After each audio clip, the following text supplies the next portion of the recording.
नमस्कार, welcome to your YouTube channel teach tech. हम पढ़ रहे हैं यहाँ पर class 10th maths English medium बिल्कुल जीरो लेवल से। हम चैप्टर नंबर 4 की 4.2 एक्सरसाइज का 5th और 6th क्वेश्चन आज करने वाले। बहुत मज़ेदार है, वर्ड प्रॉब्लम है। बच्चों को वर्ड प्रॉब्लम से रिलेटेड समस्या जाती है कि अच्छा ये सर वर्ड प्रॉब्लम कैसे सॉल्व करते हैं, इसमें दिक्कत जाती है। क्यों? क्योंकि वर्ड प्रॉब्लम को पढ़ के समझ के उससे इक्वेशन बनाई जाती है और इक्वेशन से फिर सॉल्यूशन बनाया जाता है, तो डबल काम है इसमें। ठीक है, क्वेश्चन को अगर आपने प्रॉपर पढ़ लिया, समझ लिया, तो कहीं पर भी कोई प्रॉब्लम नहीं आएगी। देखिए कैसे, क्या बोला है क्वेश्चन में, the altitude of right triangle is 7 centimetre less than it's base. जैसा जैसा बोला जाए वैसा वैसा काम करना है, बस इतना सा तो काम है। ठीक है, अपनी मर्जी से कोई भी अपना दिमाग नहीं लगाना है। The hypotenuse is 13 centimetre, find the other two sides. Find the other two sides, बाकी की दो साइड फाइंड करना है। पहली बात तो ये है कि यहाँ पर क्या बोला है, राइट ट्राइंगल। स्टार्ट करो, पहले राइट ट्राइंगल तो बनाओ, फिर उसके बाद देखेंगे हम। चलिए, राइट ट्राइंगल हमें मालूम है कि भाई राइट ट्राइंगल क्या होता है, जिसका एक एंगल 90 डिग्री का होता है। एक एंगल कितनी डिग्री का होता है? 90 डिग्री का। राइट ट्राइंगल में एल्टीट्यूड किसको बोलते हैं? जो परपेंडिकुलर होता है, ये वाला वर्टिकल। अरे हॉरिजॉन्टल लाइन है, जनरली वर्टिकल को एल्टीट्यूड बोला जाता है। अब इसका नाम दे दो कुछ भी, ए बी सी। अब मैं क्वेश्चन को फिर से पढ़ रहा हूँ। भाई राइट ट्राइंगल आपको मालूम है, ये बना दिया मैंने। नाम कुछ भी दे सकते हैं, नाम की कोई बाउंडेशन नहीं है। The altitude of right triangle is 7 centimetre less than it's base. अच्छा, इसका जो बेस है उससे 7 सेंटीमीटर छोटा है भाई ये। अरे जो बेस है ना उससे 7 सेंटीमीटर छोटा है, तो आप बोलोगे कि बेस भी तो नहीं मालूम। हाँ, बिल्कुल सही बात है। और जब नहीं मालूम तो हम मेथ से पढ़ रहे हैं, उसको 1 से सपोज कर लो। कितना सिंपल काम है। The altitude of right triangle is 7 centimetre less than it's base. अरे जो बेस जितना भी होगा 1 से सेंटीमीटर होगा मान लिया जाए, तो इसकी अपेक्षा 7 सेंटीमीटर छोटा है, तो 1 से माइनस 7 सेंटीमीटर। ठीक है, और हाइपोटेन्यूज कितना है? 13 सेंटीमीटर। हाँ चलो ठीक है, ये कितना है? 13 सेंटीमीटर। बस हो गया काम। आपको मालूम है क्या कि जब भी राइट एंगल ट्राइंगल बनता है तो पाइथागोरस थ्योरम लगाई जाती है। कब लगाई जाती है? जब आपको एक साइड गिवन है, दो साइड गिवन है और थर्ड साइड नहीं फाइंड है, या तो फिर एक साइड गिवन है और दो साइड वेरिएबल के फॉर्म में गिवन है, या तो तीनों साइड वेरिएबल के फॉर्म में गिवन है। कहने का मतलब जब भी आपको इसकी साइड्स पता करना है तो आप पाइथागोरस थ्योरम लगाएंगे। ये सबसे बेहतरीन तरीका है। ठीक है, और एकमात्र भी तरीका है, ऐसा भी हम बोल सकते हैं। जितना काम अभी तक किया है उतना काम हम यहां पर सपोज कर लेते, मतलब जो लिखना चालू कर देते, in triangle A B C, in triangle A B C. अब इस ट्राइंगल में क्या हो रहा है? एल्टीट्यूड कितना हो गया? एल्टीट्यूड इज इक्वल टू, पहले तो बेस, इसका बेस कितना हो गया? 1 सेंटीमीटर। बेस है 1 सेंटीमीटर, 1 सेंटीमीटर, तो एल्टीट्यूड कितना हो जाएगा? 1 से माइनस 7 सेंटीमीटर। और हाइपोटेन्यूज कितना है? Hypotenuse is equal to 13 centimetre. आ गई बात समझ में? तीनों साइड्स हमें वेरिएबल के फॉर्म में मालूम है, लेकिन पता है। Using Pythagoras theorem, using Pythagoras theorem. मेरे ख्याल से पाइथागोरस थ्योरम सभी को आती है। पाइथागोरस थ्योरम सभी को आती है। क्या होती है? जो सबसे लॉन्गेस्ट साइड है हाइपोटेन्यूज, हाइपोटेन्यूज का स्क्वायर इज इक्वल टू क्या होता है? परपेंडिकुलर स्क्वायर, यानी कि altitude square plus base square. मतलब हाइपोटेन्यूज का स्क्वायर अदर टू साइड के स्क्वायर के सम के बराबर होता है। तो हम बोलेंगे कि A B square plus B C square is equal to A C square. A B की वैल्यू कितनी है? 1 से माइनस 7। हाँ ठीक है, इसका स्क्वायर प्लस बी सी की वैल्यू कितनी है एक्स, तो एक्स का square is equal to A सी कितना है 13, तो 13 का स्क्वायर, 13 का स्क्वायर। अब देखिए A minus B whole square, तो A square minus 2ab plus B square, ये आया क्या समझ में? ए की जगह एक्स है, बी की जगह 7 है, तो ए माइनस बी होल स्क्वायर, तो ए स्क्वायर माइनस 2ab मतलब 7 2 जा 14 और प्लस बी स्क्वायर यानी कि 7 का स्क्वायर प्लस एक्स स्क्वायर और इज इक्वल टू 169। 13 इंटू 13 कितना होता है? 13 का स्क्वायर मतलब 13 इंटू 13 169।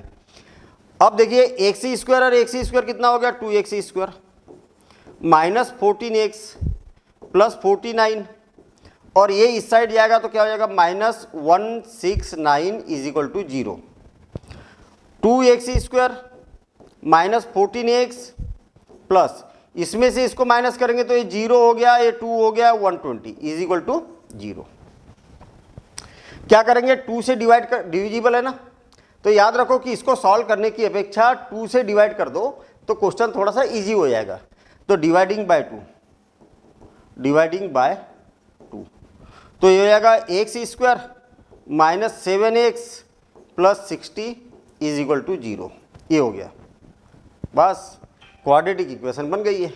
अब इसको फैक्टराइज करना है हमें, 7 को फैक्टराइज करना है, स्प्लिट करना है 2 पार्ट में। तो 60 और 1 का मल्टीप्लिकेशन कर देंगे, एक्स स्क्वायर का जो कोफिशिएंट होता है उसका और कांस्टेंट टर्म का, दोनों का क्या करेंगे हम मल्टीप्लिकेशन कर देंगे। रफ पर करो, ये रफ वर्क है। 1 और 60 को क्या करो फैक्टराइज करो, तो 1 इंटू 2 से डिवाइड किया तो 30, 2 से डिवाइड किया तो 15, 3 से डिवाइड किया तो 5, ये हो गया डिवाइड, ठीक है। अब हमें क्या करना है 7 चाहिए ना, 7 कैसे आएगा ये देखते हैं हम। तो ग्रुप बनाना पड़ेगा, ये कितना हो गया 4 और ये क्या हो गया 15। क्या दोनों को ऐड करने पर या सब्ट्रैक्ट करने पर 7 आ रहा? क्या नहीं आ रहा, मतलब ये वाला कॉम्बिनेशन हमारा गलत हो गया, ये खुद ही कॉम्बिनेशन बता देता है।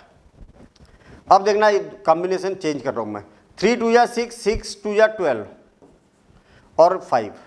क्या दोनों को ऐड करने पर या सब्ट्रैक्ट करने पर मिडिल टर्म आ रही क्या 7 आ रहा? क्या हाँ आ रहा ना, सब्ट्रैक्ट करने पर आ रहा है।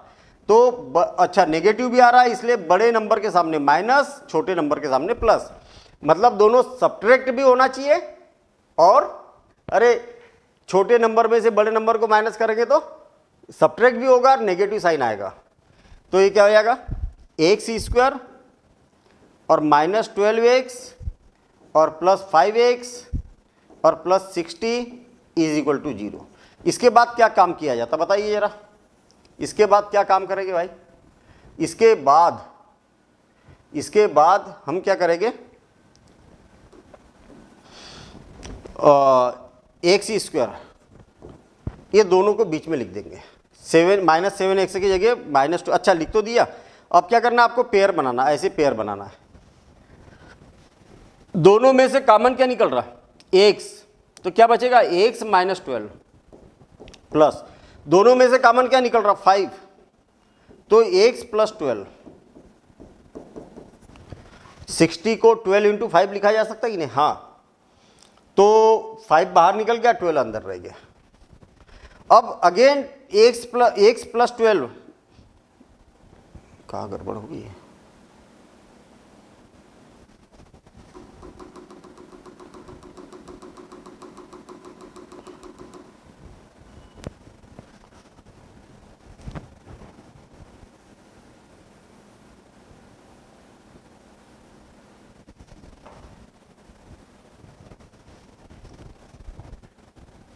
और क्या हो जाएगा ये 2x स्क्वायर माइनस 14x और छोटे नंबर में से बड़ा नंबर माइनस करेंगे तो माइनस आएगा, नेगेटिव आएगा, ये हो जाएगा 0 2 1 120 इज इक्वल टू 0।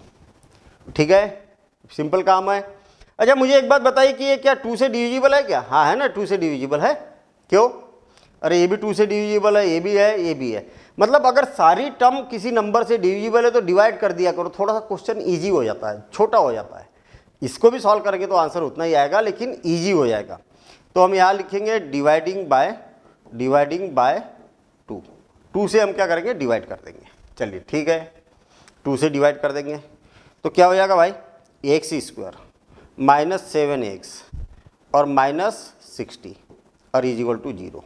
अब क्या किया जाता है बताइए, मिडिल टर्म को स्प्लिट करना पड़ेगा।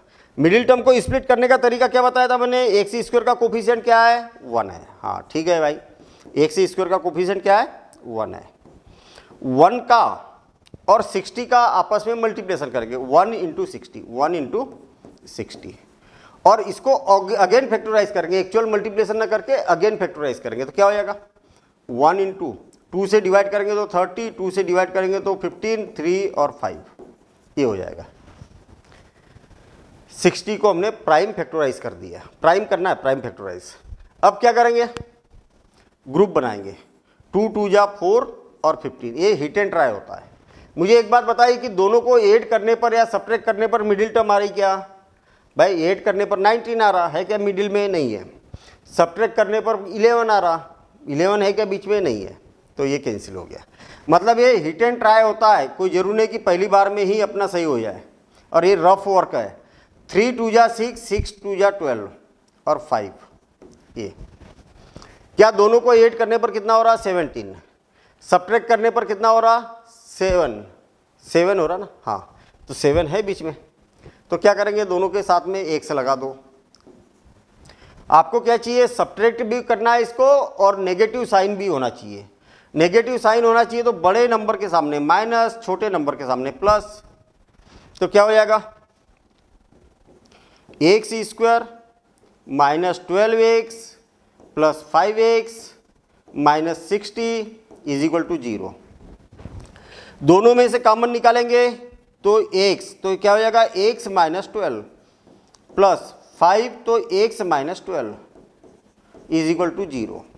x माइनस 12 दोनों में से कॉमन निकलेगा, x माइनस 12 दोनों में से कॉमन निकलेगा तो x plus 5 is equal to 0। आ गई बात समझ में, समझ में आ गई बात, ठीक है।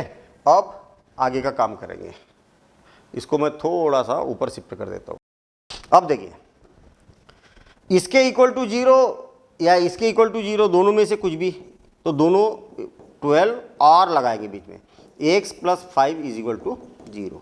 तो ये 12 उधर जाएगा तो क्या हो जाएगा, x इज इक्वल टू 12 और ये 5 उधर जाएगा तो माइनस 5। अच्छा मुझे एक बात बताइए, x क्या है, तो ये length of base, length of its base, मतलब ये राइट एंगल ट्रायंगल है, इसके बेस की लेंथ है। और लेंथ कभी नेगेटिव हो सकती है क्या, नहीं हो सकती है, और नहीं हो सकती तो हम क्या करेंगे, इसको रिजेक्टेड कर देंगे, रिजेक्टेड, किसको, -5 को, -5 को रिजेक्टेड कर दिया हमने। तो फिर ये सारी चीजें क्या होगी भाई, बेस क्या होगा, हाइपोटेनिस क्या होगा, हाइपोटेनिस तो मालूम है आपको, अदर टू साइड निकालना है, तो इसको हम क्या करेंगे, x की वैल्यू रख देंगे। यहां पर x की वैल्यू रख दी तो क्या हो गया, x की वैल्यू क्या हो गई, 12 सेंटीमीटर, और यहां पर भी 12 माइनस 7 और ये इज इक्वल टू 5, तो क्या हो जाएगा 5 सेंटीमीटर। बस ये एल्टीट्यूड आ गया और ये इसका बेस आ गया।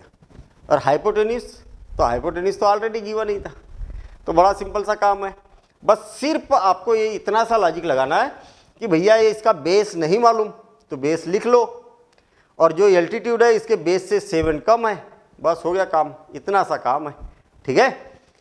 तो आप इसको नोट कर लीजिए, और नोट करने के बाद में हम फिर नेक्स्ट क्वेश्चन देखते हैं। नेक्स्ट क्वेश्चन और भी मजेदार है, बहुत मजेदार क्वेश्चन है।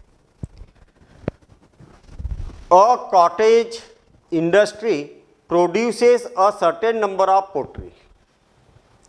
एक कॉटेज इंडस्ट्री है, वो क्या बना रही है, पोट्री बना रही है। कितनी बना रही है पता नहीं यार, कितनी बना रही है, तो बस यही तो क्वेश्चन को पकड़ना है। A cottage industry produces a certain number of pottery, pottery, तो पोट्री कितनी बना रही है, नहीं सर्टेन, अरे कितना, एक सपोज कर लो ना। अच्छा अगर यहां पर नहीं तो आपको यहां पर भी सपोज देख सकते हैं अपन, क्या पूछा है आपसे, find the number of article produce in a day. वो जो कॉटेज इंडस्ट्री है वो क्या कर रही है, कितने आर्टिकल प्रोड्यूस कर रही है पर डे, कितनी पोट्री प्रोड्यूस कर रही है, ये पूछा आपसे। तो हम यही से क्वेश्चन की स्टार्टिंग करते थे, पूरा क्वेश्चन भी नहीं पढ़ा हमने और हमारा क्वेश्चन स्टार्ट हो चुका है। लेट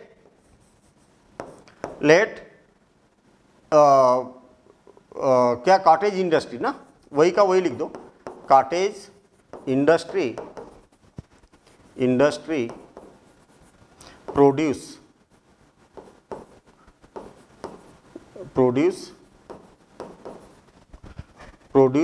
पोट्री बी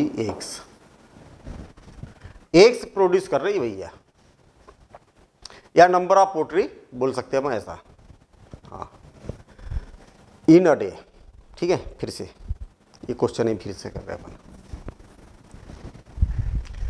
तो सेकेंड क्वेश्चन और भी मजेदार है, ये वाला वर्ड प्रॉब्लम है, फिर से कर रहे हैं इस क्वेश्चन को, है ना।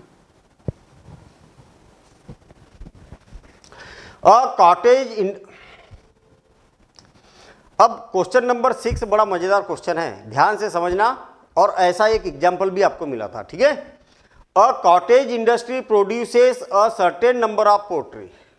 अच्छा, कोई कॉटेज इंडस्ट्री है और वो क्या कर रही है, certain number of pottery produce कर रही है, आर्टिकल इन अ डे। अच्छा, एक दिन में, एक दिन की बात की है।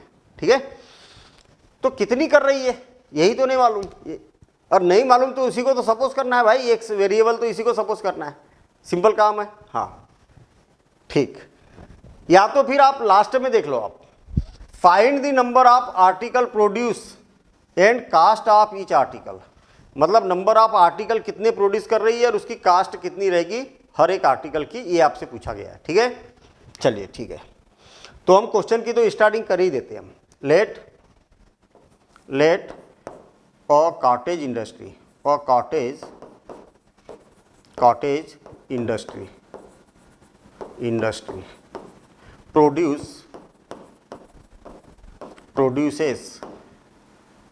produces number of article in a day is equal to कितना है, x आर्टिकल प्रोड्यूस करती है। क्लियर है इतना? अब आगे की बात करते हैं हम, हमने पहली लाइन पढ़ ली है इसकी, अब आगे की बात करते हैं। It was observed on a particular day that, अच्छा मतलब एनालिसिस भी किया है उसका कि इतने तो प्रोड्यूस करती है, एक्स नंबर ऑफ आर्टिकल कितने एक्स प्रोड्यूस करती है। अब ये ऑब्जर्व किया कि the cost of production of each article, अच्छा एक आर्टिकल को बनाने में कितना खर्चा आता है, ये एनालिसिस किया और ये पाया गया कि was 3 more than twice the number of article produced on that day। ये क्या बोल दिया भाई, the cost of each article, अरे एक आर्टिकल की जो कास्ट है वो कितनी है। तो देखिए और एक बार पढ़ूंगा, it was observe that particular day that the cost production of each article, एक आर्टिकल की कास्ट कितनी है, तो अब यहां पर बोला आर्टिकल वाज 3 more than, अच्छा 3 ज्यादा है भैया, 3 ज्यादा है, किससे, मोर देन मतलब +3 ना, किससे, twice the number of article produce in a day, मतलब जितने आर्टिकल बन रहे हैं ना उसका ट्वाइस कर दिया जाए, उससे भी 3 रुपये ज्यादा है, ऐसा बोला है इस क्वेश्चन में, बोला ही ना, twice the number of article +3 more than twice the number of article, ये इतनी क्या है इसकी कास्ट है। मुझे एक बात बताओ कि 5 आर्टिकल पर डे बन रहे हैं, एक आर्टिकल को बनाने में 50 रुपये का खर्चा आ रहा, तो टोटल कितनी कास्ट आएगी, तो दोनों का मल्टीप्लिकेशन करना पड़ेगा कि नहीं, करना पड़ेगा कि नहीं, हाँ करना पड़ेगा। आगे देखते हैं हम,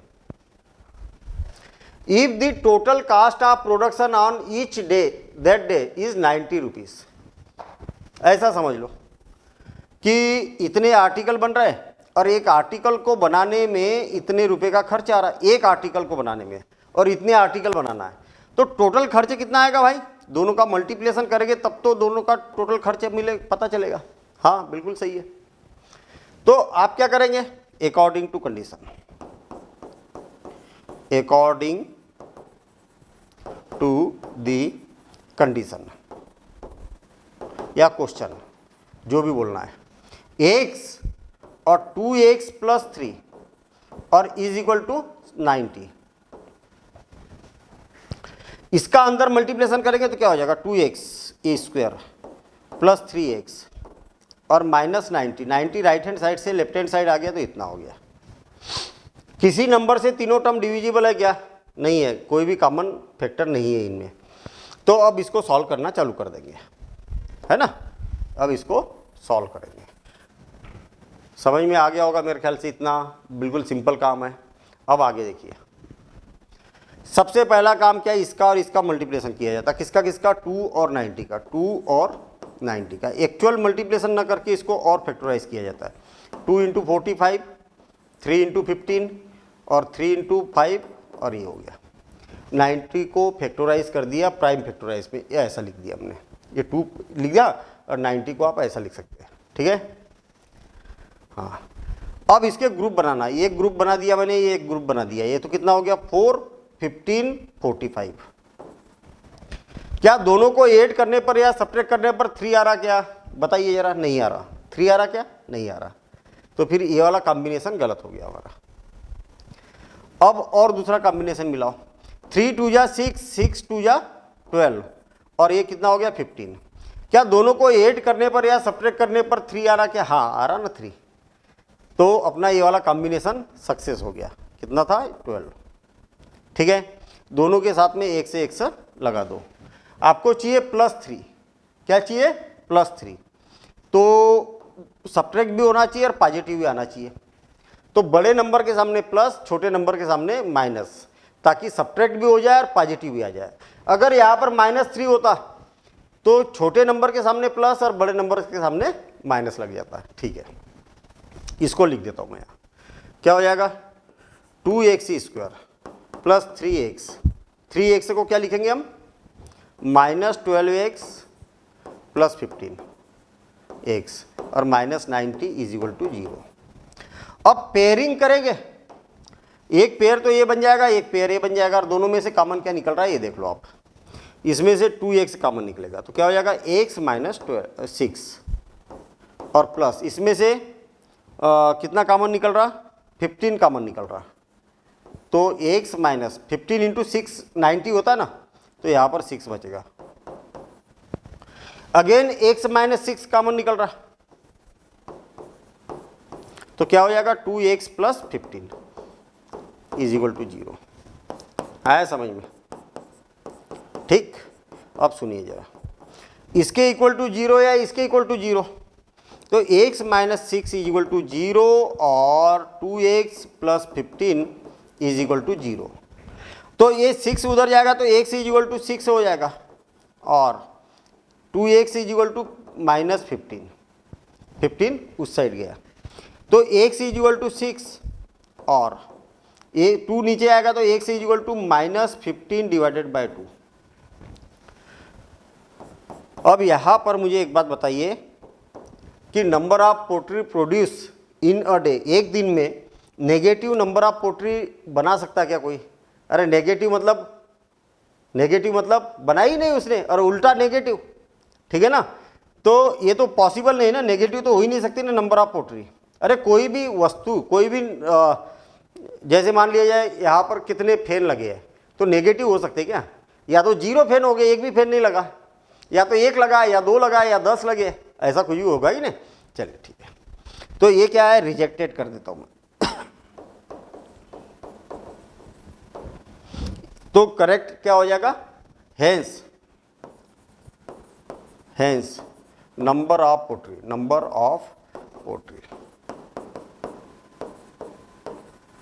= कितना हो जाएगा? 6 और cost of each pottery cost of each pottery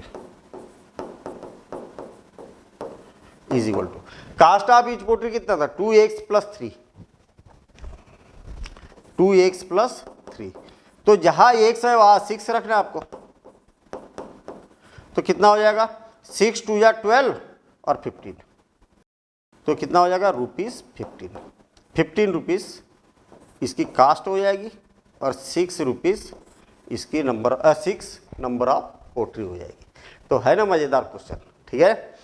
तो आप इसको नोट कर लो। नोट करने के बाद में प्रैक्टिस मस्ट है। जितनी प्रैक्टिस करोगे उतना आपका सब्जेक्ट स्मूथ होते चलेगा, उतना और ज़्यादा इंटरेस्ट बढ़ते जाएगा और मज़ा आएगा।